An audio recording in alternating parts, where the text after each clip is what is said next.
இப்போ ஹோப் அப்படின்றது தான் அந்த படமே. இந்த படமே பார்த்தீங்கன்னா, ஒரு நம்பிக்கையை பத்தி தான் ஒரு படமே இருக்கும். ஸோ அந்த மாரி அந்த ஒரு வார்த்தை மேல இவ்வளோ கேரக்டர்ஸ வச்சு, இவ்வளோ ஒரு அனாலிசிஸ் மாரி பண்றாங்கல்ல. வேற வேற பெர்ஸ்பெக்டிவ்ஸ்ல இப்போ வந்து ரெட்ட பொறுத்தவரைக்கும் ஹோப்னா என்ன? இவர பொறுத்தவரைக்கும் ஹோப்னா என்ன? இவங்கள பொறுத்தவரைக்கும் ஃப்ரீடம்னா என்ன?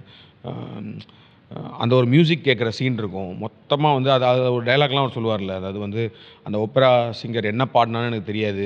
எத பத்தி ஆனா ஏதோ பாடுனான்னு செம்ம தெரியாது. அழகா ஏதோ பாடிட்டு ஆனா இருக்காரு செம மட்டும் அழகா தான். அத பாடுனான். பட் ஆனா அந்த மொமெண்ட்ல எங்க எல்லாருக்குமே வந்து we came to know what freedom அந்த மாரி ஏதாவது ஒரு இதெல்லாம் விஷயம் வரும்ல.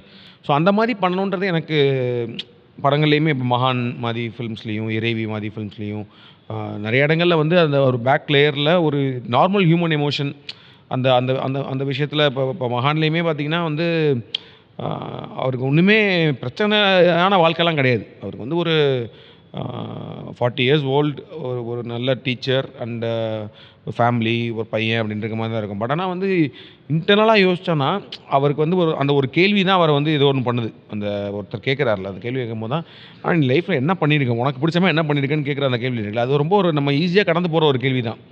பட் அந்த கேள்விக்கு வந்து பதிலுக்கு தேட போகும்போது பார்த்தா, அவங்க லைஃப் எங்கெங்கேயோ மாறுதுல்ல. ஸோ அந்த மாரி this film and inspire me a lot in writing wise.